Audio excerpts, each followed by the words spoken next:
नमस्कार मित्रों, मैं धनेश्वर महतो। माननीय प्रधानमंत्री जी अभी आज फिर 8 बजे रात्रि को आए टीवी चैनल के ऊपर और उन्होंने इस देश की जनता से कहा कि आप निर्भर रहो अपने आप के ऊपर। उनका कहने का तर्क समझिए कि ये जो गरीब मजदूर देश के पैदल चल रहे हैं, हम आपको कोई सुविधा नहीं देंगे, चाहे आप जियो या मरो। उनका कहने का तर्क है ये कि आप अपने दम पे रहो। लेकिन दूसरी तरफ मोदी जी कह रहे हैं कि हम 20 लाख करोड़ रुपया आप समझिए राहत पैकेज देने जा रहे हैं। किसको? उद्योगपतियों को। आपको नहीं, नाम आपका लिया जा रहा है।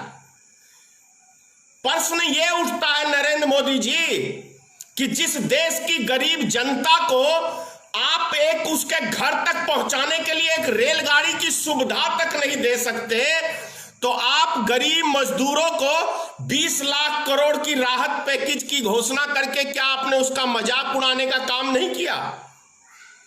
मैं दावे से कह रहा हूं कि आपने उसका मजाक उड़ाया है, गरीब मजदूरों का मजाक उड़ाया है।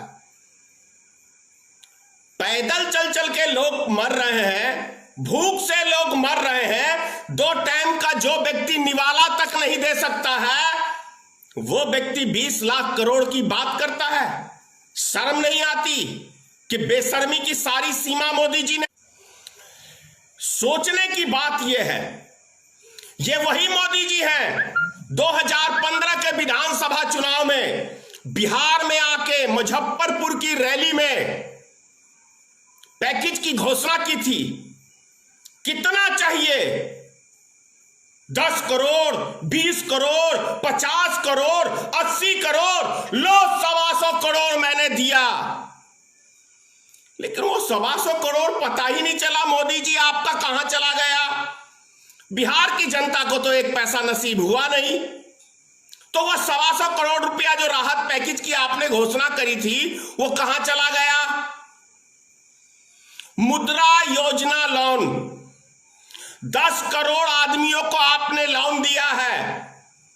लेकिन आप तो बोलते हो कि 18 करोड़ हमारे सदस्य हैं सिर्फ भारतीय जनता पार्टी के, तो क्या 10 करोड़ लोन आपने अपने बंदर बांट तो नहीं कर लिया? वो 10 करोड़ भाजपा के जितने सदस्य हैं उनमें आम जनता को तो कोई वो लोन मिला नहीं।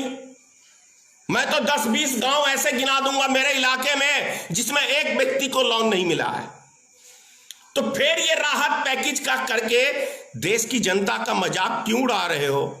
सबसे पहले तो आपको देना चाहिए था जो आपके पर्सनल अकाउंट के अंदर जितना चंदा आया, उस चंदे का आपने क्या किया, किसको दिया, ये हिसाब देते मोदी जी तो ज्यादा बेहतर होता। और जो 100 करोड़ रुपया, सिर्फ 100 करोड़ की बात कर रहा हूं, जो 100 करोड़ रुपया में इस देश का एक एक नागरिक जो गरीब मजदूर बाहर जाके फंसा हुआ है, वो 100 करोड़ रुपया के अंदर अपने अपने घरों को चला जाए, उस व्यक्ति को 100 करोड़ रुपया उसके ऊपर नहीं खर्च कर सकते, तो 20 लाख करोड़, इससे बड़ा भारत में कोई दूसरा घोटाला नहीं होगा। यदि ये लोन, ये पैसा आपने अपने मित्रों को दिया, तो मैं समझता हूं इससे बड़ा कोई घोटाला नहीं होगा।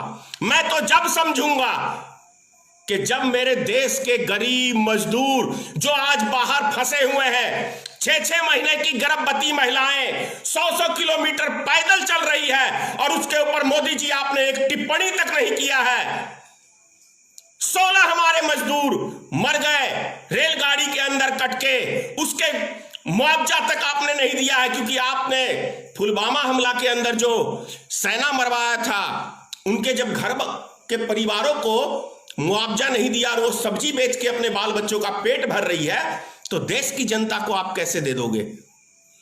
मैं तो जब समझूंगा कि एक सप्ताह के अंदर, सिर्फ एक सप्ताह के अंदर, यदि हमारे देश में जितने भी बाहर फंसे हुए हैं गरीब मजदूर, चाहे वो किसी भी काम से गए हैं, और एक सप्ताह के लिए आप सारी गाड़ियों को फ्री कर दे भारत की जनता के लिए, गरीब जनता के लिए, मजदूर के लिए, और वो अपने अपने घरों को पहुंच जाएंगे, तो मैं कहूंगा मोदी जी 56 इंच वाला काम किया है। नहीं तो मैं तो 1 इंच भी नहीं मानता आपको। जुमले के अलावा माननीय तो ये चीज है। अभी एक मां से फोन करके मुझे मां बहन की गाली दे रहा है, तो मां से परेशान कर रहा आदमी वीडियो बनाने में रोक रहा है। सच्चाई बहुत कड़वी होती है मित्रों। लग रही है गोबर भक्तों को लग गई मिर्ची, लग गई। अरे गोबर मत खा, इंसान है। लग गई मिर्ची, पूरी लग गई मिर्ची गोबर भक्तों को। मैं जानता हूं सच्चाई ऐसे ही कड़वी होती है, और लगती है तो लगने दो भाई। सच्चाई बहुत कड़वी होती है।